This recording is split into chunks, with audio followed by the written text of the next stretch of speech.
श्वेता सिंह मेरी सहयोगी हमारे साथ लाइव हैं और मंजीत नेगी भी इस समय हमारे साथ लाइव हैं।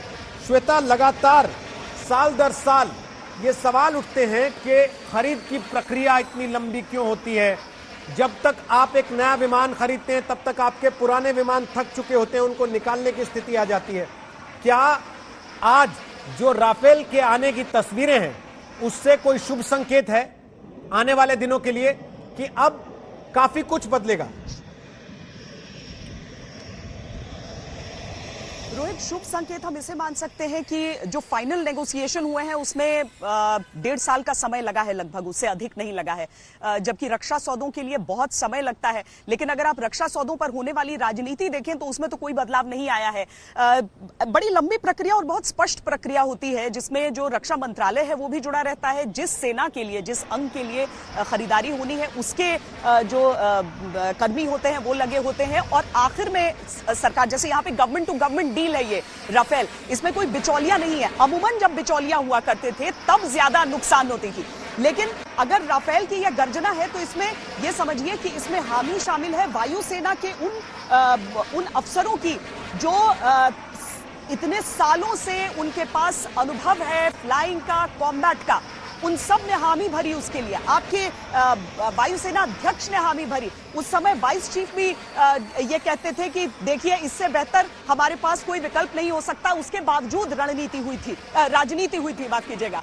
और आज की तारीख में अगर उस डील के साथ खड़े रहा गया और ये राफेल की गर्जना आज हमें भारत के आसमान में सुनाई दे रही है तो मुझे लगता है कि यही एक शुभ संकेत हम मान सकते हैं कि आने वाले दिनों में कम से कम जब हमारी सेनाओं को और ताकत देने के लिए और उनके आधुनिकीकरण के लिए कोई खरीदारी की जा रही है तो उस समय राजनीति हो, उसमें कोई दो राय नहीं, लेकिन थोड़ा सोच समझकर हो, सही चीजों को लेकर हो। हालांकि मुझे लगता है अभी भी एक बार सवाल जरूर उठा दिया जाएगा कि पैसे कितने लगे। रोहित जी बिल्कुल, ये सवाल तो उठेगा क्योंकि राजनीतिक तौर पर इस सवाल का जवाब लगातार मांगा जाता रहा है।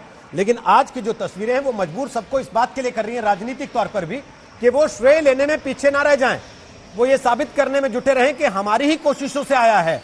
बहरहाल कोशिश किसी की भी रही हो, इस वक्त की तस्वीर आपके सामने है और यही तस्वीर इस वक्त का सबसे बड़ा सत्य है कि देश की वायुसेना को वो विमान मिल गया है जिसके लिए वो लंबे समय से इंतजार कर रहे थे। और हमारे साथ विंग कमांडर रिटायर्ड अनुमा आचार्य इस वक्त आ गई हैं लाइव, हम उनसे बात कर सकते हैं। अनुमा जी, इन तस्वीरों को देखने के बाद या पिछली जितनी भी घटनाएं, जितनी भी चर्चाएं, जितनी भी बातें राफेल को लेकर हुई हैं, आज आपके मन में क्या आ रहा है? खुद विमानों की परचेज और स्पेयर की परचेज से जुड़े होते हैं, तो मुझे बहुत अच्छा लग रहा है कि 1999 में जब एक बार 126 मिराज 2000-5 की पूरी डील बिल्कुल तैयार थी और वो बिल्कुल उसे बीच में रोककर दोबारा प्रोसीजर करवाया गया था। फिर 2007 में जो टेंडरिंग हुई थी उसमें राफेल ने वो टेंडरिंग क्वालिफाई की थी, यूरोफाइटर ने भी की थी। 2012 में सरकार ने बता दिया था कि ये हम खरीदने ही वाले हैं, लेकिन उसके बाद एचएएल रिलेटेड प्रॉब्लम, जिसके बारे में हम सब जानते हैं कि कॉस्टिंग से रिलेटेड थी और राफेल एचएएल में बने हुए जो इक्विपमेंट हैं उनका सर्टिफिकेशन देने के लिए वो वहाँ पे कुछ प्रॉब्लम थी। तो उसके बाद ये डील जो थी वो बंद हो गई थी 2014 में, जब तक मैं सेना में थी, वायुसेना में। और उसके बाद इसके बाद कोई टेंडरिंग नहीं हुई, सीधे इंटर गवर्नमेंट एग्रीमेंट साइन हुआ है। तो एक तरह से पूरा सारा कुछ इसका खाका तैयार था क्योंकि हम सारे लॉजिस्टिक्स ऑफिसर्स, हम सारे टेक्निकल ऑफिसर्स और पायलट मिलकर इन प्रोजेक्ट्स पे निरंतर काम करते हैं। हम 5 साल और 10 साल के आगे की परचेजेस करते हैं। तो बिल्कुल ये मत कहिएगा कि काम नहीं हो रहा था, काम हमेशा होता आया है। और हम सब की तो जो देश के लिए हम जो सेवा करते हैं वो हम यही तो नमक हम देश का खाते हैं जिसको हम अपने परचेज की प्रक्रिया में पूरी करते हैं। पर यह है कि इंटर गवर्नमेंट एग्रीमेंट हो जाने के बाद इसकी डिलीवरी जल्दी हो गई। बाकी सब कुछ हमने टेंडरिंग वगैरह सारा कुछ इसका करके रखा था, हमने इसको सेलेक्ट करके रखा हुआ था ऑलरेडी इस एयरक्राफ्ट को MMRCA के रेंज। जी अनुमा जी, आप तो इन चीजों को बेहतर जानती हैं। इस तरह के विमानों को फ्लाई करने के लिए किस तरह की दक्षता की जरूरत होती है, किस तरह के स्किल सेट की जरूरत होती है?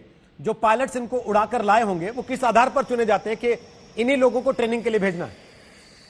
देखिए, ये जो पायलट्स आए हैं 5 पायलट्स, उसमें से मैं जो इनके टीम लीडर है उनके बारे में बताऊं अगर आपको, एक तो उनको 21 साल से लगभग 21 साल का एक्सपीरियंस है भारतीय वायुसेना में और उनकी इनिशियल ट्रेनिंग के बाद उन्होंने MiG-21 बाइसन उड़ाया था, उसके बाद वो सुखोई 30 जैसे प्रीमियर एयरक्राफ्ट में भी थे। उसके बाद उन्होंने एक बहुत ही हमारे यहाँ जो प्रेस्टिजियस फाइटर पायलट के लिए कोर्स होता है और वो केवल 1% सबसे ज्यादा स्किल्ड पायलट को करवाया जाता है, तो वो टैक्टिक्स और एयर कॉम्बैट का होता है, वो उन्होंने किया और फिर वो सिलेक्ट होकर राफेल के जो टीम लीडर बने और वो करीब 6 से 8 महीने वो फ्रांस में थे, जहां उन्होंने इंडिया स्पेसिफिक एयरक्राफ्ट के ऊपर अपनी दक्षता हासिल की है हर तरह के रोल में। और जो नॉर्मल फाइटर पायलट्स होते हैं, शुरू में तो एकेडमी में 200-250 घंटे की जो ट्रेनिंग होती है, उसके बाद वो ऑफिसर बनते हैं और उसमें अपनी स्किल्स के हिसाब से उनको टीम्स जो होती हैं वो अलोकेट होती हैं कि किनको मिराज में भेजना है, किनको मिग में भेजना है, किनको सुखोई 30 में भेजना है, कौन जगुआर्स में जाएंगे। तो उस तरह से एक बार एलोकेशन होता है और फिर धीरे धीरे वो अपनी दक्षता दिखाते जाते हैं, बढ़ाते जाते हैं, फिर आगे के प्रीमियर स्क्वाड्रन में उनका सिलेक्शन होता है। हमारे साथ 2 मेहमान और आ गए हैं। Retired squadron leader Berlin Pawar हमारे साथ आ गई हैं और दीप्ति काला इस वक्त हमारे साथ आ गई हैं, वो भी रिटायर्ड स्क्वाड्रन लीडर हैं। और श्वेता भी मेरी सहयोगी हमारे साथ हैं। मुझे यकीन है श्वेता आप भी इनसे बात करना चाहेंगी दोनों से, आप चाहें तो बीच में सवाल पूछ सकती हैं। लेकिन बर्लिन पवार जी, मैं आपसे ये पूछना चाहता हूं, आसमान में जब इस तरीके से देखते हैं वापस विमान को उड़ते हुए, तो हम लोगों की तरह आपके मन में भी आती है ये फीलिंग कि आपके पास तो मौका था कि आप उड़ा रही होती आज इसको? देखिए, हर किसी को हर लेवल पे अपनी तरफ से योगदान देने का मौका मिलता है और मैं आभारी हूं इंडियन एयरफोर्स की कि 10 साल मुझे मौका मिला एज ए फाइटर कंट्रोलर इन्हीं विमानों को अपनी पूर्ण सक्षमता के साथ कंट्रोल करने का। I have participated in exercises जहां पे बहुत ही डिफरेंट टाइप्स के एयरक्राफ्ट को एक साथ कंट्रोल किया जाता है, चाहे MiG-27 हो, आयरन फिस्ट जैसी एक्सरसाइज जो हम अपने वायु शक्ति को दिखाने के लिए पोखरण रेंज में करते हैं, उसमें मैंने पार्टिसिपेट किया है। तो हर किसी को अपने लेवल पे क्षमता दिखाने का मौका मिलता है। और जहां तक गर्जना की बात है, तो मुझे लगता है जितना गौरवान्वित आज आप फील कर रहे हैं, उतना ही हम लोग भी कर रहे हैं, बिकॉज टीवी चैनल्स के थ्रू हमें उसकी गरजने की आवाज हम तक पहुंच पाई, अदरवाइज शायद हम उसका पार्ट ना बन पाते। सो धन्यवाद। तो आपको अच्छा लगा कि टीवी चैनल्स ने इतना बड़ा कवरेज दिया? क्योंकि बहुत सारे लोग इस बात से नाराज भी हैं कि भाई टीवी पर राफेल ही दिख रहा और कुछ दिख ही नहीं रहा आज तो सुबह से। अब बिल्कुल, मुझे लगता है कि टीवी चैनल्स आजकल इतने सक्षम हैं और इतने बुद्धिजीवी हैं कि उनको पता है कि क्या कवर करना है, कितना कवर करना है।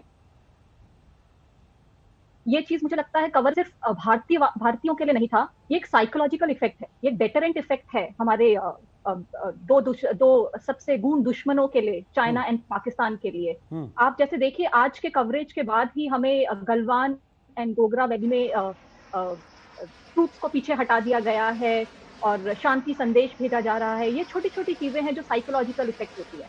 तो इन ए वे, जब भी हम राफेल के बारे में जो हम इतने दिनों से बात कर रहे थे दैट ये एक गेम चेंजर होगा, तो आज हम सबके सामने आ गया है। कुछ ही क्षणों में, कुछ ही घंटों में हमें दिख गया है कि कैसे ये गेम चेंजर है। दीप्ति काला जी, आपके थॉट्स आज की इन तस्वीरों को देखने के बाद कैसा महसूस किया आपने?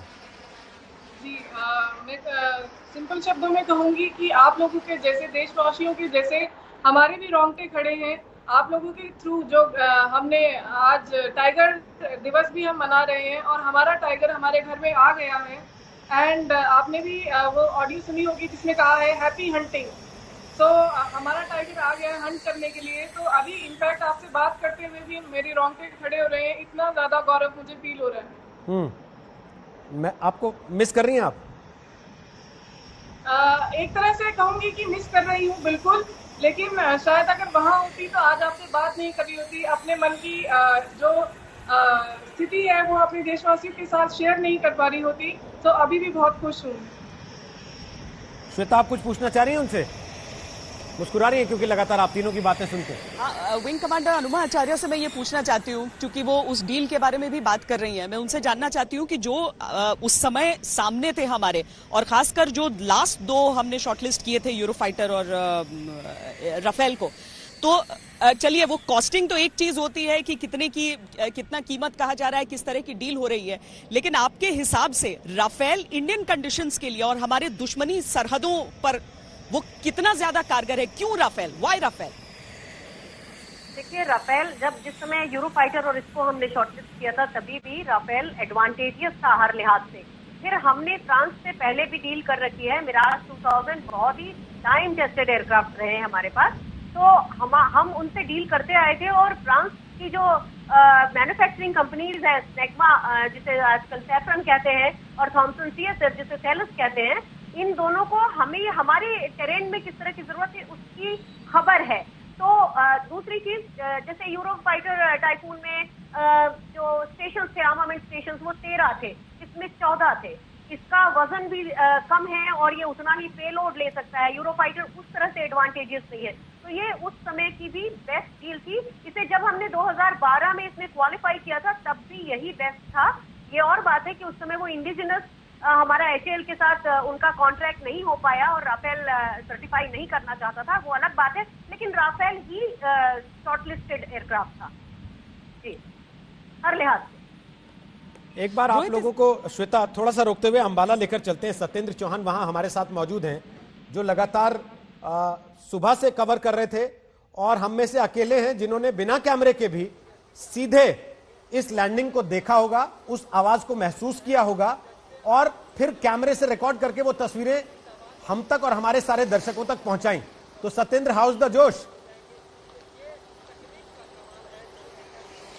देखिए रोहित, जोश बिल्कुल एकदम हाई है, और जैसा आपने कहा, बिल्कुल इन आंखों से ठीक इसी जगह पर खड़े होके पांचों के पांचों राफेल को आकाश में कलाबाजी करते हुए देखा, क्योंकि जब उनकी एंट्री थी तो कहीं ना कहीं जो कलाबाजी उन्होंने की और एक चक्कर लगाया, उसके बाद लैंड किया, तो वो सब अपनी आंखों से देखा, और शायद बहुत कम लोगों को ये मौका मिला होगा कि वो इसको देख सकें। और सुबह से लगातार हम अंबाला में बने हुए हैं। अंबाला के लोगों का जो है हमने मन देखा। सुबह से जगह जगह पर कहीं हवन हो रहे थे, कहीं यज्ञ हो रहे थे, कहीं पूजा पाठ हो रहे थे, कहीं पे गुब्बारे छोड़े जा रहे थे, कहीं तिरंगे झंडे लेकर लोग बाजारों में निकले हुए थे। और वो भी जबकि कोरोना काल है। अगर ये कोरोना की महामारी नहीं होती तो अंबाला की सड़कों पर जो सैलाब होता, वो मैं अंदाजा लगा सकता हूं लोगों के जोश को देखकर। और आज जो लोग थे वो कई बार मायूस भी हुए, क्योंकि मौसम विभाग ने जो पूर्वानुमान दिया था रोहित,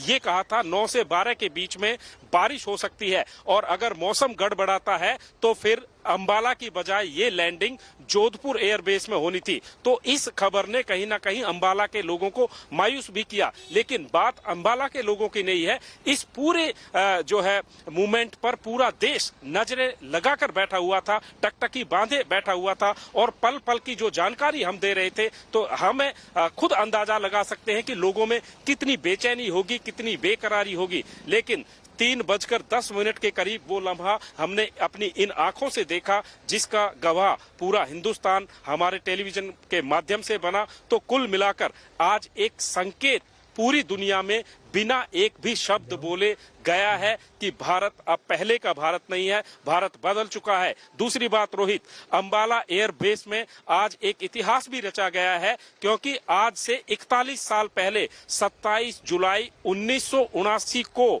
ब्रिटेन से पहली खेप जगुआर की ठीक इसी तरीके से आई थी जिस तरीके से राफाल की एंट्री हुई है। और अब जब राफाल अंबाला एयरबेस में आ गया है, उसके लिए नए हैंगर बनाए गए हैं और पूरी तैयारियां मुकम्मल कर ली गई है, और MiG-21 बाइसन उसको अब यहां से विदाई दे दी जाएगी और उसको अब जोधपुर में तैनात किया जाएगा। क्योंकि अंबाला की जो ज्योग्राफी है और अंबाला का जो इतिहास है, उसको देखते हुए राफेल की यहाँ पर तैनाती की गई है, क्योंकि दोनों ही पड़ोसी जो बार बार साजिशें रचते हैं, आंखें दिखाते हैं, उनके लिए बिना बोले एक संदेश राफेल की तैनाती के साथ सीधा सीधा चला गया है। रोहित जी बिल्कुल, आप रहिएगा, हमारे साथ वापस आएंगे। सत्येंद्र बता रहे हैं, देखिए कहीं पूजा पाठ हो रहे हैं, कहीं हवन हो रहा है, कहीं किसी और तरीके से गुब्बारे उड़ाकर स्वागत किया जा रहा है। मलिन पवार, ये इमोशन ये पहली बार देखने को मिल रहा है इस तरीके का।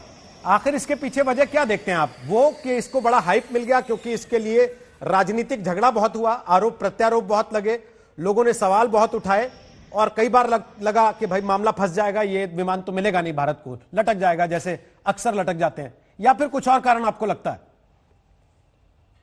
देखिए, पहला रीजन तो आपने बिल्कुल सही बोला कि किसी चीज को जिसको हम बहुत दिनों से जिसका इंतजार चल रहा हो, अगर उसके लिए राजनीतिक रीजंस की वजह से अगर उससे होल्ड हो जाए तो कहीं ना कहीं देश को एक धक्का लगता है और आशाएं टूटती हैं।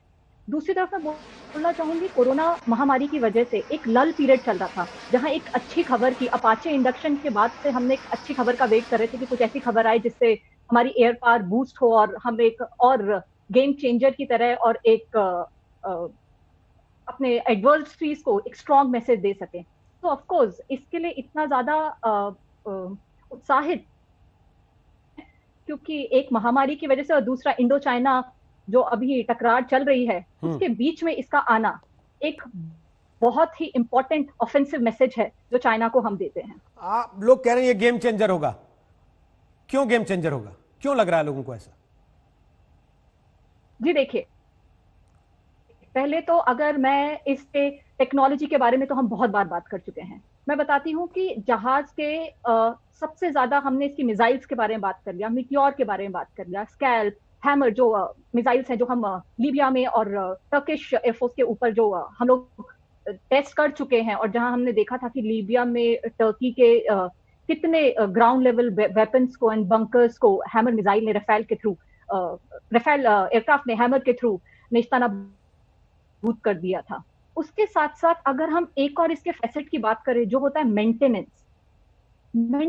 एक ऐसी चीज होती है जो जहाज को उस टाइम के लिए वो एक सिटिंग डक की तरह होता है। उस टाइम पे वो जहाज किसी काम का नहीं होता है। तो इस जहाज में लो फ्यूल कंजम्पशन रेट होने की वजह से ये ज्यादा देर उड़ान भर सकता है, और लो मेंटेनेंस टाइम ग्राउंड पे लगने की वजह से ये ज्यादा देर हवा में और कम देर आपको जमीन पे दिखेगा, जिसकी वजह से इसका जो टर्न अराउंड टाइम है वो कम होता है। और एक दिन में सॉर्टी जनरेशन रेट जो कि एक लड़ाई के टाइम पे बहुत इंपॉर्टेंट है, और वो भी इसको ध्यान में रखते हुए दैट अभी हमारे पास सिर्फ 5 रफेल हैं, ये बहुत इंपॉर्टेंट है। जी श्वेता, आप कुछ पूछना चाह रही थी, बीच में पूछ सकती हैं आप। नहीं, फ्लाइट कंट्रोलर होने के नाते राफेल जैसा आधुनिक विमान आपको ज्यादा आसानी, आपके लिए सहूलियत होगा या फिर ज्यादा आपकी मुश्किल? क्योंकि एक फ्लाइट कंट्रोलर पूरी तरीके से एक उस फाइटर पायलट का साथी होता है जो अपने विमान में उस समय अकेला है और आपकी आवाज उसके साथ सिर्फ उसे नियंत्रित कर रही है और उसकी मदद कर रही है। तो एक आधुनिक विमान एक फ्लाइट कंट्रोलर के काम को कम करता है या ज्यादा करता है? जी श्वेता, बहुत ही अच्छा सवाल आपने मुझसे पूछा है, क्योंकि इसके 2 पहलू हैं। अगर तो जहाज अपने डेली मेंटेनेंस सॉर्टीज के लिए जा रहा है, जहां वो अपना रडार चेक कर रहा है या airframe and engine check कर रहा है, उस टाइम पे ये हमारे काम को आधे से भी कम कर देता है। पर जैसे राफेल है, ये ओमनी एयरक्राफ्ट है, ये air to ground, air to air, strike in deep inside enemy territory, सारे रोल एक सॉर्टी में करने की सक्षमता रखता है। उसको ध्यान में रखते हुए उस सिनेरियो में ये हमारे काम को 10 गुना बढ़ा देता है। बिकॉज हम रडार में जहां एक IACCS पिक्चर के थ्रू जहां पे मैं हजारों किलोमीटर की एयर पिक्चर को अपने एक कंसोल पे देख सकती हूँ, और सेम मुझे कम से कम लफ्जों में राफेल के पायलट तक एक प्रायोरिटी को देखते हुए पहुंचाना होता है, वहां पे हमारा काम 10 गुना बढ़ा देता है। तो इसके दोनों पहलू हैं श्वेता। वापस आते हैं आप दोनों के पास बात करने के लिए। इस बीच एक बड़ी खबर और बता दें अपने दर्शकों को कि अभिनेता सुशांत सिंह राजपूत के मामले में कल उनकी दोस्त रिया के खिलाफ जो FIR दर्ज की गई थी, उसको लेकर रिया ने अब सुप्रीम कोर्ट का दरवाजा खटखटा दिया है। उन्होंने सुप्रीम कोर्ट से अर्जी लगाई है कि इस मामले को मुंबई ट्रांसफर किया जाए। आपको बता दें कि बिहार पुलिस की टीम कल रात पटना में FIR दर्ज होने के बाद मुंबई पुलिस का दरवाजा पहले से खटखटा चुकी है और यह भी कह चुकी है कि मुंबई पुलिस से उन्हें सहयोग नहीं मिल रहा उस तरीके का। और इस सब के बीच रिया की तलाश भी हो रही थी, बताया गया था कि वो अपने घर पर नहीं मिली। अब रिया ने सुप्रीम कोर्ट का दरवाजा खटखटा दिया है। यह केस मुंबई ट्रांसफर करने को लेकर उन्होंने सुप्रीम कोर्ट में अर्जी लगाई है। रिया चक्रवर्ती की अर्जी है सुप्रीम कोर्ट में। वो चाहते हैं कि केस पटना में नहीं मुंबई में चलाया जाए। करीब 1.25 से 1.5 महीने के बाद सुशांत के पिता ने कल पटना में रिया पर FIR दर्ज कराई और कई संगीन आरोप इस FIR में लगाए गए हैं, जिसमें सुशांत के स्टाफ में बदलाव करने, सुशांत के लगातार रिया के संपर्क में आने के बाद से दबाव में रहने और आर्थिक गड़बड़ी के भी आरोप कल की शिकायत में लगाए गए हैं। जिसके बाद बिहार पुलिस ने मामले की जांच शुरू की है और अब रिया चक्रवर्ती सुप्रीम कोर्ट पहुंच गई हैं कि इस मामले का आगे का जितना भी निपटान है, जितनी भी जांच पड़ताल है, जो भी सुनवाई है, वो मुंबई में कराई जाए, ना कि पटना में।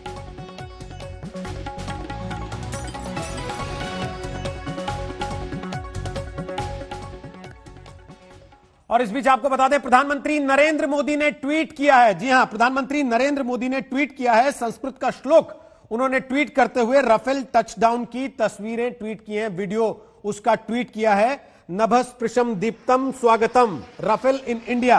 प्रधानमंत्री नरेंद्र मोदी ने लिखा है, राष्ट्र रक्षा समम व्रतम राष्ट्र रक्षा समम यज्ञो दृष्टो नैव च नभस्पृशम दीप्तम स्वागतम।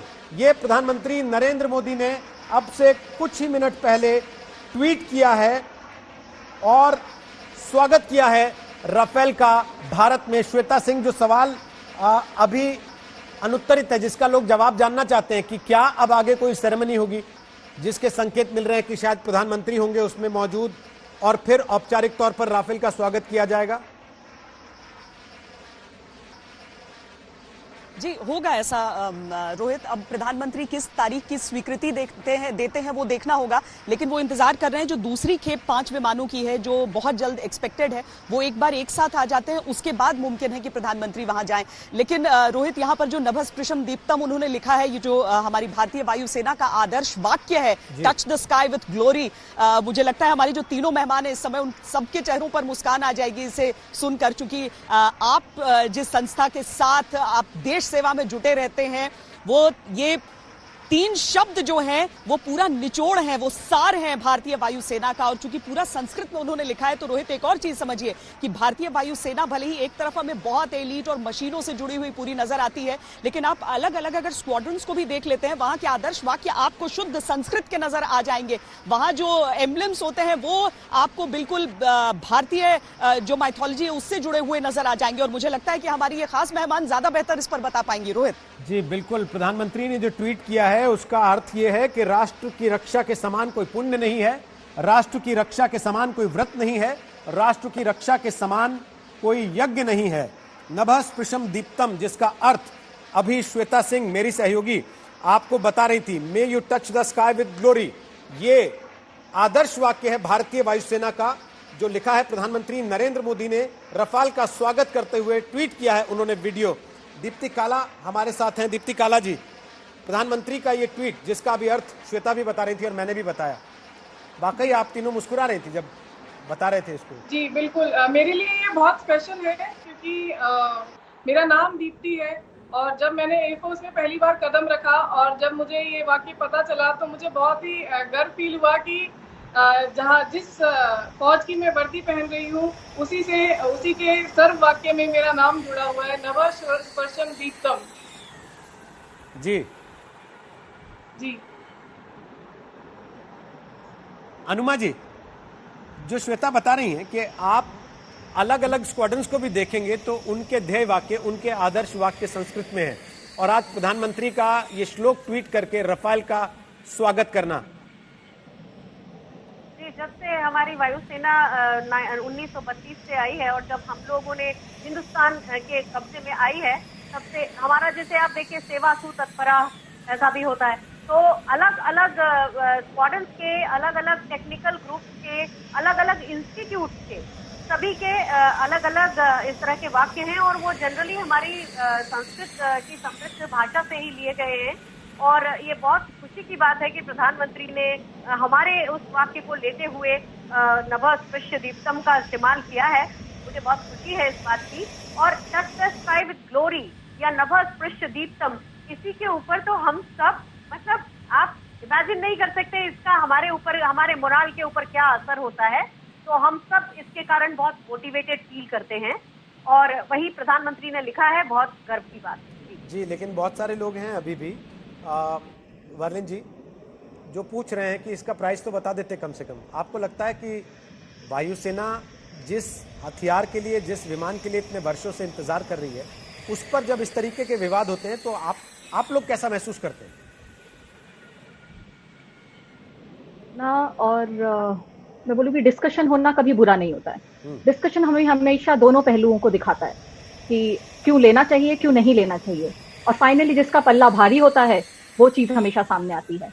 ऐसे कई चीजों पे हमने कई बार डिस्कशन किया है, मगर रफेल के ऊपर हमने जितनी बार भी डिस्कशन किया हमेशा उसके हमें पॉजिटिव पॉइंट ज्यादा नजर आए, जहां की हम उसके नेगेटिव पॉइंट्स हमको बहुत कम नजर आए। और इंडियन एयरफोर्स में जहां पे Su-30 MKI के बाद अगर फाइटर फ्लीट में देखें, किसी और नए जहाज का अपना प्रोटोटाइप LCA के बाद कोई और जहाज नहीं था जो हमने ऐसे रोबस्ट फ्रेम वाला कोई जहाज जो हमने बाहर से लिया हो, जिसकी missile air to air missile जिसकी केपेबल हो, जिसका स्टैंड ऑफ वेपन 600 किलोमीटर से आगे वार कर पाए। उसको ध्यान में रखते हुए ये डिबेट चाहे कितना भी हो जाए, मगर इंडियन एयरफोर्स के फायदे के लिए ये डील होना बहुत जरूरी था। हमें चाहिए थे 136, लेकिन हमने खरीदे हैं 22, और वो भी आने में हो जाएगा 2022, यानी कि 2 साल अभी और लगेंगे। जो रिसर्चर्स हैं वो ये कहते हैं कि भारतीय वायुसेना की जो असल जरूरत है वो लगातार बढ़ती जा रही है, और ऐसे में 5 राफेल आ जाने पे हमें इतना खुश नहीं होना चाहिए कि अब तो चीन हमसे दब जाएगा। क्या वाकई ऐसा है, या इसका इमोशनल इंपैक्ट ज्यादा है? देखिए, इमोशनल इंपैक्ट तो जरूर है, बट मैं यहाँ पे दर्शकों को ये भी बताना चाहूंगी कि हम ऐसा नहीं होगा कि सिर्फ रफेल लड़ाई करने के लिए जाएंगे। जब भी एक वॉर के लिए फॉर्मेशन जाती है, जब भी हमें पॉलिटिकल सिग्नलिंग, ऑफेंसिव पोस्चरिंग लेनी होती है, तो सारे जहाज जो कि उस लेवल पे अलग अलग रोल के लिए तैयार होकर फिर जाते हैं। हमारे पास ऑलरेडी अपना लोहा पिछले साल बालाकोट में ऑलरेडी मनवा चुके हैं। ये एक एडिशनल स्टेप है टुवर्ड्स इट। और जब ये बाकी जहाजों के साथ, जैसा आज एयर चीफ मार्शल ने आज अपने मॉर्निंग में अपने भाषण में बोला भी, उन्होंने कहा कि ये जब Su-30 के साथ एक साथ उड़ेगा तो दुश्मनों के होश उड़ना पक्का है। सत्येंद्र चौहान हमारे साथ मौजूद है अंबाला से। सत्येंद्र को लग रहा है कि सब महिलाएं एक तरफ हैं और उनसे सवाल नहीं लिया जा रहा। सत्येंद्र, लेकिन अब इसके बाद क्या ये 5 विमान यहीं एयरबेस पर खड़े रहेंगे, यहीं तैनात रहेंगे, या इनमें भी प्लेसमेंट होगा अलग अलग जगह पर? देखिए, जो अभी के हालात हैं, जो परिस्थितियां बनी हुई हैं और जो जरूरतें हैं, उनके मुताबिक ये 5 जो है फाइटर प्लेन फिलहाल अंबाला एयरफोर्स स्टेशन पर ही रहेंगे। क्योंकि रोहित, आपको याद होगा जब बालाकोट स्ट्राइक हुई थी और उससे पहले जो कारगिल वॉर हुई थी, उन दोनों में राफेल की कमी साफ तौर से महसूस की गई थी। अगर प्रधानमंत्री की स्पीच का एक हिस्सा भी अगर आपको याद हो, तो प्रधानमंत्री नरेंद्र मोदी ने भी एक भाषण के दौरान ये कहा था कि उन्हें कहीं ना कहीं एक ऐसे फाइटर प्लेन की कमी महसूस हो रही है। और वो कमी अब जब पूरी हुई है तो जाहिर सी बात है, आज के दिन जो हालात बने हुए हैं, एक तरफ चाइना है, दूसरी तरफ पाकिस्तान है, और जो अंबाला एयरफोर्स स्टेशन है, इसको तकनीकी भाषा में कहीं ना कहीं फिल्टर बेस बोलते हैं। यानी कि इसके साथ ही चंडीगढ़ जो है टेक्निकल एयर बेस है, जो सप्लाई बेस है, और यहाँ से चाहे बालाकोट ऑपरेशन हो चाहे कारगिल वॉर हो, दोनों ऑपरेशनों को अंजाम देने में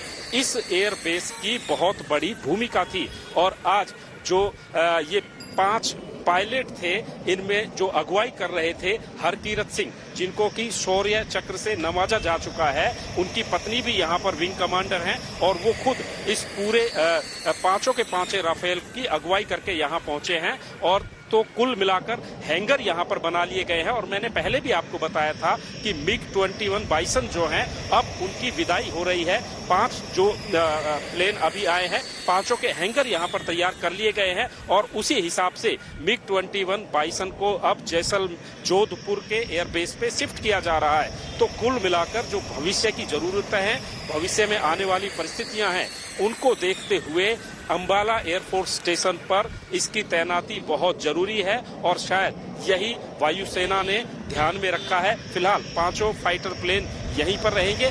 भविष्य क्या कहता है, क्या जरूरत महसूस होती है, उसके आने वाला वक्त इसके बारे में बताएगा। लेकिन फिलहाल फौरी रूप से इन 5 प्लेन की यहाँ पर तैनाती की गई है। एक बात और बताना चाहूंगा रोहित, कि आज जब ये 5 फाइटर प्लेन यहाँ पर लैंड किए हैं, किसी तरह की कोई सेरेमनी यहाँ पर नहीं हुई है, बल्कि एयरफोर्स ने बिल्कुल साफ कर दिया था कि 20 अगस्त के आसपास एक सेरेमनी रखी जाएगी। आज ये वायुसेना को मिले हैं, लेकिन विधिवत रूप से इन 5 प्लेन को 20 अगस्त जो कि एक टेंटेटिव तारीख है, उस पर अगर प्रधानमंत्री के पास समय होगा, प्रधानमंत्री जी आएंगे, प्रधानमंत्री जी को बुलाया जाएगा, तब यहाँ पर इन पांचों का इस विधिवत रूप से, आधिकारिक रूप से वायुसेना के बेड़े में इनको शामिल किया जाएगा। हालांकि आज ये वायुसेना को मिल चुके हैं, मिल चुकना और बेड़े में शामिल होना, ये दोनों आधिकारिक रूप से अभी फर्क है। तो अभी हमारे साथ कोई 3 ऐसे मेहमान हैं जिनसे हम पूछ सकते हैं और समझ सकते हैं कि बेड़े में शामिल होना, उसकी औपचारिकताएं क्या होती हैं, तब क्या होता है खास तौर पर,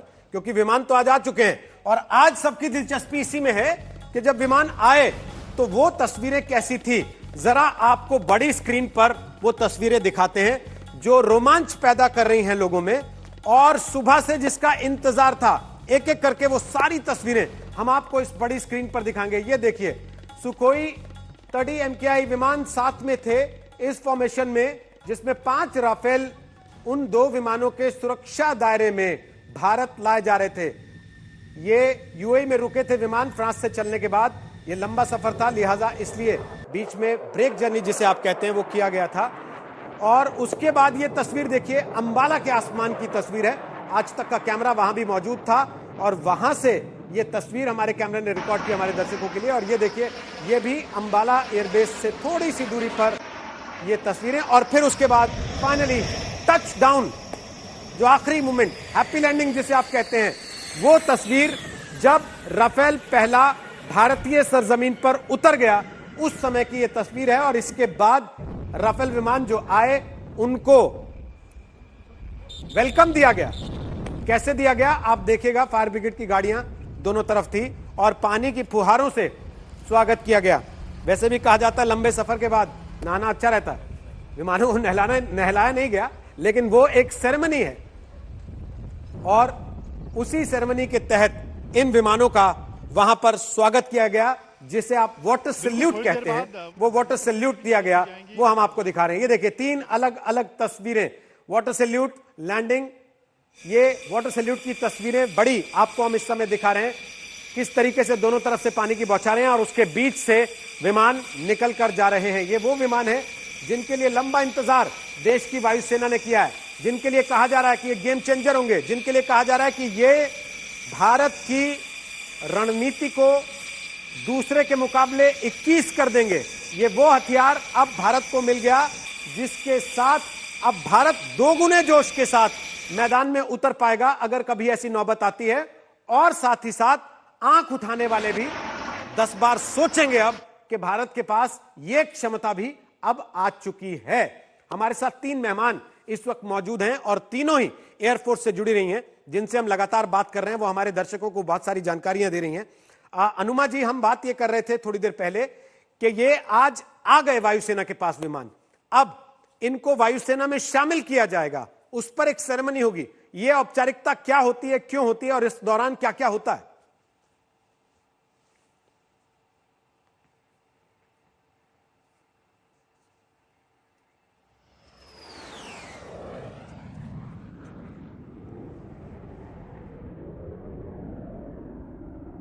पहुंच रही है, लेकिन ये तस्वीरें आपको दिखा रहे हैं आगरा की तस्वीरें दोपहर 2:51 पर और 3:08 पर आप देख सकते हैं अंबाला के आसमान में राफेल दिखाई देने लगा था। 3:10 पर शानदार लैंडिंग हुई और 3:12 पर आप देख रहे हैं उसके बाद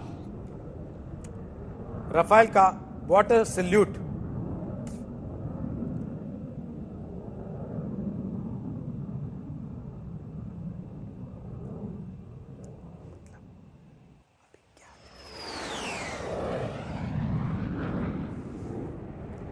तो इस खबर पर हम लगातार बने हुए हैं। हमारे साथ पूर्व सेना अध्यक्ष जनरल जे सिंह होंगे, लेकिन उसके पहले आपको मुंबई लेकर चल रहे हैं। एक बार हमारे सहयोगी साहिल जोशी हमारे साथ लाइव आ गए हैं। सुशांत सिंह राजपूत, उनकी संदिग्ध मौत के मामले में जो एफआईआर दर्ज हुई है, उसे लेकर उनके मित्र रिया चक्रवर्ती ने सुप्रीम कोर्ट का दरवाजा खटखटा दिया है और केस को मुंबई ट्रांसफर करने की मांग रिया चक्रवर्ती ने कर डाली है। साहिल जोशी इस बारे में और जानकारी दे रहे हैं। साहिल, बताइए विस्तार से जरा। रोहित, उनकी आत्महत्या को लेकर जो एफआईआर दर्ज हुई है बिहार पुलिस के पास, उसके खिलाफ रिया चक्रवर्ती ने सुप्रीम कोर्ट का दरवाजा खटखटाया है। और वो इसलिए खटखटाया क्योंकि वो अब मामला बिहार में भी दर्ज हुआ है। इसी के चलते सुप्रीम कोर्ट का दरवाजा खटखटाते हुए रिया चक्रवर्ती ने ये मांग की है कि ये मामला मुंबई ट्रांसफर कर दिया जाए, क्योंकि मुंबई में इसके पहले से ही इस मामले में जांच चल रही है, इन्वेस्टिगेशन चल रहा है, उस पर कई लोगों का बयान हो चुका है। ऐसे में एक ही मामले पर दो राज्यों की पुलिस इस तरीके से इन्वेस्टिगेट नहीं कर सकती, ये दलील देकर केस मुंबई ट्रांसफर करने की मांग की है। आमतौर पर इस तरीके का कोई भी मामला आता है तो उसको 0 एफआईआर करके जिस राज्य में यह घटना हुई और जहां पर इन्वेस्टिगेशन चल रहा है वहां पर ट्रांसफर कर दिया जाता है। लेकिन इस मामले में ऐसा नहीं हुआ। बिहार पुलिस ने एफआईआर दर्ज की, उनकी जो दलील है उसके मुताबिक एफआईआर दर्ज की और उसके बाद अपना एक अलग इन्वेस्टिगेशन शुरू कर दिया, जिसके चलते रिया चक्रवर्ती ने यह सुप्रीम कोर्ट से दलील की है। अब इसकी हियरिंग की तारीख तो अब तक नहीं पड़ी है, लेकिन मामला एडमिट हो चुका है, तो जिसके चलते अब यह तय होगा कि क्या अब इस मामले की जांच अब क्या बिहार पुलिस करेगी या बिहार पुलिस से यह मामला मुंबई पुलिस के पास सौंप दिया जाएगा, जहां पर पहले से ही पिछले 1 महीने से इस मामले पर इन्वेस्टिगेशन चल रही है। जी, इस समय की स्थिति क्या है? क्योंकि सुबह से जो खबरें आ रही हैं वो ये संकेत जो मिल रहे हैं कि बिहार पुलिस को सहयोग नहीं मिल रहा मुंबई पुलिस से, रिया चक्रवर्ती उनको मिली नहीं, तो असल में परिस्थिति क्या है जमीनी? देखिए, सबसे पहले तो बिहार पुलिस यहां पर आई और उन्होंने मुंबई पुलिस से बात की। उसके बाद जो सुशांत सिंह राजपूत की जो बहन है जो मुंबई में रहती है, उससे भी उन्होंने पूछताछ की है। इस तरीके की खबरें हैं। रिया चक्रवर्ती ने फिलहाल उनसे बात नहीं की है, क्योंकि रिया चक्रवर्ती अपने वकीलों से बात करना चाह रही थी और उनके वकीलों से उनको ये कहा गया कि इस तरीके से 2-2 एफआईआर नहीं हो सकते, 2 मामले, एक ही मामले को लेकर 2 अलग-अलग पुलिस इन्वेस्टिगेट नहीं कर सकती और इसीलिए सुप्रीम कोर्ट का दरवाजा खटखटाना होगा, ये बात उनको कही गई थी।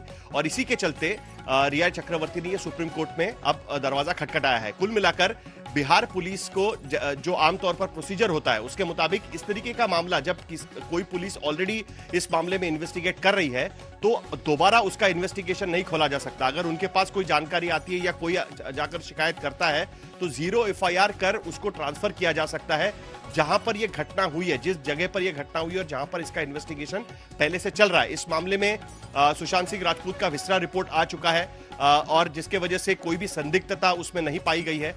मुंबई पुलिस इस मामले में पहले ही 40 लोगों का बयान दर्ज कर चुकी है कि सुशांत सिंह राजपूत की आत्महत्या के क्या कारण थे और इसी बीच सुशांत सिंह राजपूत के पिता के स्टेटमेंट के आधार पे बिहार पुलिस ने मामला दर्ज किया। उसमें अबेटिंग सुसाइड से लेकर धोखाधड़ी के मामले उसमें लगाए गए, उसके जो सेक्शंस है वो लगाए गए और उस आधार पर वो इन्वेस्टिगेट करना शुरू कर दिया था। बिहार पुलिस के जो इन्वेस्टिगेटिंग ऑफिसर यहां पर आए हैं, मनोरंजन भारती, उन्होंने जब हमारे संवाददाता दिव्य सिंह से बात की तब उन्होंने यही कहा कि बैंक स्टेटमेंट की भी वो जानकारी लेना चाहते हैं और बैंकों को उसके बारे में लिखेंगे और उनसे जानकारी मांगेंगे।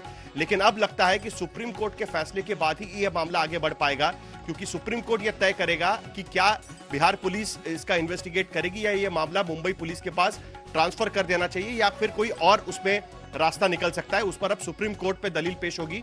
बिहार पुलिस के खिलाफ, बिहार गवर्नमेंट के खिलाफ दरअसल ये पिटीशन किया गया है और सुप्रीम कोर्ट में अब इसकी सुनवाई होने वाली है।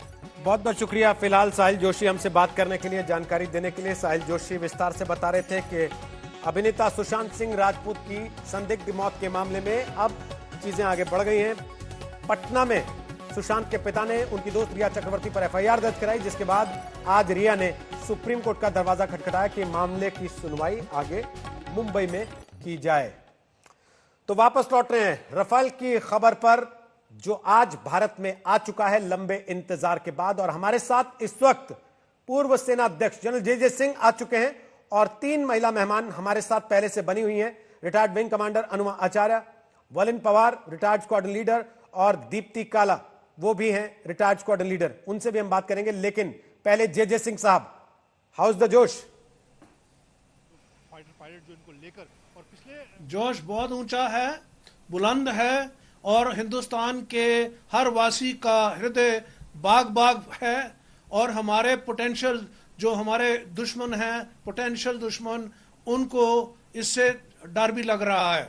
तो इसलिए मैं बोलता हूं आज का एक महत्वपूर्ण दिन है, जिस दिन की हमें एक वायुसेना के अंदर ऐसी शक्ति मिली है जिससे कि हमारी सेना का मनोबल बढ़ेगा और हमारे लड़ाकू जो योद्धे हैं वो जो फ्रंट में हैं उनको पता है कि कारगर हवाई जहाज की मदद मिलेगी उनको अगर युद्ध होता है तो।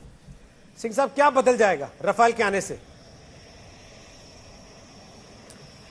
देखिए, पहली बात तो है साइकोलॉजिकली हम सुपीरियर हो गए, मानसिक तरीके से हमारा पलड़ा भारी हो गया, क्योंकि जैसे ये आते जाएंगे हमारा दो क्षमता जो है वो मल्टी रोल ओमनी प्रेजेंस, ये जो इनकी कैपेबिलिटी है उनको अगर आप देखेंगे, मैं तो एक्सपर्ट नहीं हूं, ये हमारे साथ जो बाकी हमारी पैनलिस्ट हैं ये एयरफोर्स की हैं, ये ज्यादा जानती होंगी मेरे से भी, तो लेकिन मुझे इतना पता है कि कारगिल के युद्ध में वायुसेना का आना और उनका बहुत बहादुरी से और बहुत समझ लो प्रोफेशनल तरीके से बॉर्डर के अंदर सीमित रहते हुए उन्होंने जो काम किया वो काबिल तारीफ है। लोग कह रहे हैं ये गेम चेंजर है, कैसे और क्यों गेम चेंजर कह रहे हैं सर इसको?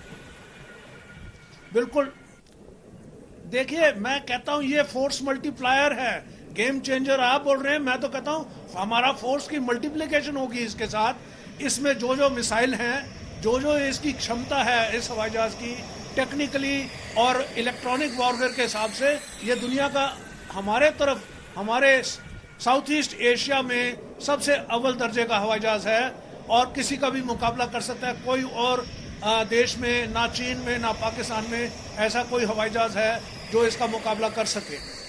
जी, आप सिंह साहब आप रहिए हमारे साथ, आपसे अभी कुछ चीजें और पूछनी बाकी हैं और बाकी जो हमारी 3 मेहमान हैं उनसे भी बात करेंगे। उसके पहले प्रधानमंत्री नरेंद्र मोदी ने जो ट्वीट किया है, अपने दर्शकों को हम एक बार फिर से बता दें, प्रधानमंत्री नरेंद्र मोदी ने संस्कृत में ट्वीट किया और जो ट्वीट, पुण्य राष्ट्र रक्षा समम व्रतम, राष्ट्र रक्षा समम यज्ञो दृष्टो नैव च, यानी मैं राष्ट्र रक्षा जैसा न तो कोई पुण्य देखता हूँ, न राष्ट्र रक्षा जैसा कोई व्रत और न ही राष्ट्र रक्षा जैसा कोई यज्ञ। तो सुना आपने प्रधानमंत्री नरेंद्र मोदी की आवाज में ही वो ट्वीट जो उन्होंने किया है, जिसका उन्होंने अर्थ भी साथ में बताया और जिसकी अंतिम पंक्ति ही भारतीय वायुसेना का आदर्श वाक्य है, नभः स्पृशम दीप्तम स्वागतम। यह कहते हुए प्रधानमंत्री नरेंद्र मोदी ने स्वागत किया है रफाल का आज भारत में। एक बार फिर सुनवाते हैं आपको, उसके बाद अपने मेहमानों से बात करते हैं। राष्ट्र रक्षा समम पुण्य, राष्ट्र रक्षा समम व्रतम, राष्ट्र रक्षा समम यज्ञो दृष्टो नैव च, यानी मैं राष्ट्र रक्षा जैसा न तो कोई पुण्य देखता हूँ, न राष्ट्र रक्षा जैसा कोई व्रत और न ही राष्ट्र रक्षा जैसा कोई यज्ञ। सुना आपने प्रधानमंत्री नरेंद्र मोदी की आवाज में जो ट्वीट उन्होंने खुद किया है। आप अनुमा जी, क्या ये एक साइकोलॉजिकल बढ़त है केवल, या इससे कुछ बदलेगा वाकई, जो कि शायद आम आदमी को उस तरीके से समझ में नहीं आए, जो आप बेहतर बता पाएंगे? ठीक है, मैं रोहित जी, मैं थोड़ा रैशनलिस्ट हूँ। मैं आपको बताऊं कि भारतीय वायुसेना को इस वक्त 150 से 200 जहाजों की जरूरत है। राफेल का आना इसकी पहली एक वो कदम है जिससे हमें खुशी महसूस हो सकती है, लेकिन एक तो अभी हमारे 30 जहाज और आना बाकी हैं। दूसरी चीज, जब तक ये जहाज आएंगे तब तक MiG-21 सीरीज के ऑब्सोलीट हो जाने का टाइम आ जाएगा।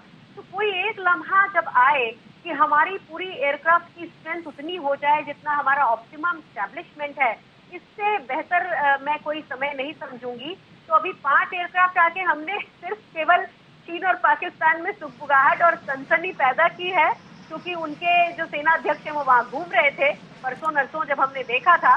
लेकिन जब हमें ऑपरेशनल कैपेबिलिटी की हम बात कर रहे हैं, तो मैं समझती हूँ 650 शानदार अपने समय के एयरक्राफ्ट जब आए, तो चूंकि मीडिया इतना पावरफुल नहीं था, उनके बारे में इस तरह से हमने कभी उत्सव नहीं मनाया। लेकिन हाँ, उन एयरक्राफ्ट ने अपनी परफॉर्मेंस से उत्सव जैसा काम किया है हमेशा, अब तक भी हमने बालाकोट में भी देखा। तो ये उन सब एयरक्राफ्ट का कमाल था।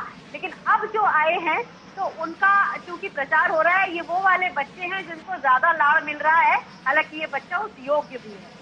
जी, लेकिन एक चीज और बता दीजिए साथ साथ वलिन पवार जी, कि चीन और पाकिस्तान, उनके पास जो विमान इस वक्त हैं क्योंकि पाकिस्तान का मीडिया लगातार प्रोपेगेंडा कर रहा है कि F-16 है हमारे पास, उससे कैसे तौलोगे इसको? तो तौल सकते हैं कि नहीं उससे?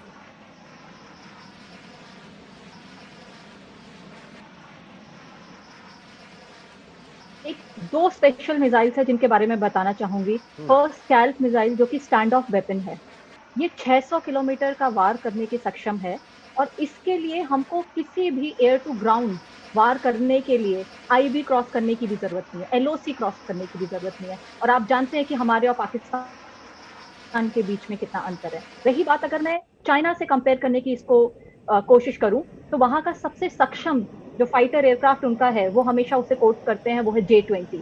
हालांकि मैं J-20 के कुछ 2-3 चीजें जो मेरी स्टडी और मेरे ओपिनियंस की वजह से मुझे लगता है कि वो इसके सामने उतना कंपेरेबल नहीं है।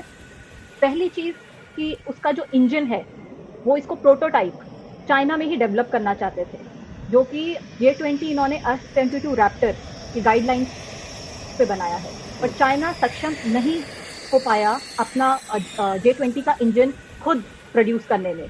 और फाइनली वो अपने इंजन के सर्विसेबिलिटी के लिए, प्रोडक्शन के लिए आज की डेट में रशिया पे निर्भर करते हैं। दूसरी तरफ मैं बताना चाहूंगी कि ये हाल कहीं पे भी आज तक वॉर में ट्रूप अपना लोहा नहीं मनवा पाया है। पर अगर मैं रफेल की बात करूं तो मुझे बताने की भी शायद जरूरत नहीं है कि अफगानिस्तान, लीबिया, सीरिया, इराक कितनी जगह पे रफेल सक्षम रूप से डिप्लॉय होके अपना रणभूमि में अपनी जीत का लोहा मनवा चुका है। तीसरी बात मैं बताना चाहूंगी कि J-20 को हमेशा बोला जाता है कि ये एक 5th जनरेशन स्टेल्थ एयरक्राफ्ट है। हाउएवर मैंने जो कुछ रिपोर्ट्स पढ़ी हैं यूएई में 2009 या 2010 में, जब इसका 2009 या 2010 में जब इसका एक लाइव शो हुआ था, वहां भारतीय Su-30s ने पार्टिसिपेट किया था और वो इसको अपने रडार में पूरी तरह से पिकअप कर पाए थे, ट्रैक कर पाए थे। तो अभी भी उनका स्टेल्थ एयरक्राफ्ट की जो डेफिनेशन है वो ऑन पेपर्स है जी, तो इन एयर आना अभी। वापस आते हैं वलिन जी आपके पास, लेकिन एक सवाल जो इस समय जे सिंह साहब मैं आपसे पूछना चाहता हूं वो ये है कि जैसे ही राफेल लैंड हो रहा था उससे थोड़ी देर पहले लड़ाई शुरू हो गई थी क्रेडिट को लेकर कि भाई इसका क्रेडिट किसको है, क्योंकि कांग्रेस पार्टी ने ट्वीट किया कि आज जो कुछ आप कर रहे हैं या जो जिस चीज का आप जश्न मना रहे हैं उसका फैसला तो हमने लिया था, तो इसका क्रेडिट किसको जाएगा? देखिए, मैं कहना चाहता हूं कि ऐसे जब हमारी फौजों की क्षमता बढ़ती है उसका क्रेडिट किसी को नहीं लेना चाहिए। ये देश की रक्षा के बारे में है, लेकिन ये मैं कहना चाहता हूं, चाहे किसी को बुरा लगे या नहीं, आप जानते हैं कि जो प्रगति हुई, जो स्पीड हमारे मॉडर्नाइजेशन में हुई, एक एग्जांपल आपको मैं देता हूं। जब मैं सेनापति था तो मैंने एक प्रपोजल किया, जो आप हवाई जहाज हेलीकॉप्टर देखते हैं ट्विन रोटर के, ऐसे हवाई जहाज चाहिए हमें जो आर्टिलरी की गन को नीचे से उठा के टो करके कहीं भी लगा सकते हैं, पोजीशन कर सकते हैं। तो 2005-6 से 2013 तक उसमें कुछ बढ़ोतरी नहीं हुई, तो उसके लिए कौन जिम्मेवार है आप बताइए। और उसके बाद फिर तीव्र गति में हमको दोनों चीजें मिल गई। जो आर्टिलरी बड़ी खुश होती है, 777 अल्ट्रालाइट हॉविट्जर हमारी फौज में क्यों आया? हमने, ये मेरा ब्रेन चाइल्ड था, मैंने कहा ऐसी गन चाहिए क्योंकि सड़कें नहीं बन रही तीव्र गति से, तो इसलिए हमारी इन्फेंट्री कैसे लड़ेगी। दूसरी बात, इन गन को उठाने के लिए हेलीकॉप्टर चाहिए, और एयरफोर्स भी बहुत खुश हुई क्योंकि एयरफोर्स के प्लानिंग में ये चिनूक जैसा हेलीकॉप्टर नहीं था, तो वो भी बना है। पर लेकिन 2006 से 2013 तक कोई तरक्की नहीं हुई, मतलब फाइल कहीं से कहीं जाती ही रही, लेकिन तीव्र गति उसको मिली, अब हमारे पास है। अब हम दुनिया की ऊपर वाली 3 शक्तियों में हम शामिल हैं जिनके पास ऐसी गन को हेलीलिफ्ट करने का मौका मिला। अब रफाल आ गया है, तो रफाल जब जैसे ही आते जाएंगे हमारी क्षमता बढ़ती जाएगी। और तीसरी बात मैं बताना चाहता हूं, आजकल के युद्ध क्षेत्र में जॉइंट वॉरफेयर होती है, उसमें आर्मी, नेवी, एयरफोर्स इकट्ठे प्लान बनाते हैं और उनका सीडीएस जो है वो इसीलिए अपॉइंट किया गया है ताकि वो सबके बीच में एक तालमेल हो जाए। तो इसलिए जॉइंटमैनशिप में हम आगे बढ़े हैं। चौथी बात बताना चाहता हूं कि हम रण क्षेत्र तिब्बत की बात कर रहे हैं, ना कि चाइना के मेनलैंड में। चाइना को उस तरफ भी हवाई जहाज रखने होंगे, चाइना को ताइवान की तरफ भी हवाई जहाज रखने होंगे। इसलिए मैं कहना चाहता हूं कि हमें रण क्षेत्र तिब्बत में एक सुपीरियर पोजीशन आने की मेरे को अंदेशा है, कोई शक भी नहीं है। और हम अपने फ्रंटियर को, अपने सीमा को बहुत महफूज तरीके से उसकी हिफाजत कर सकते हैं।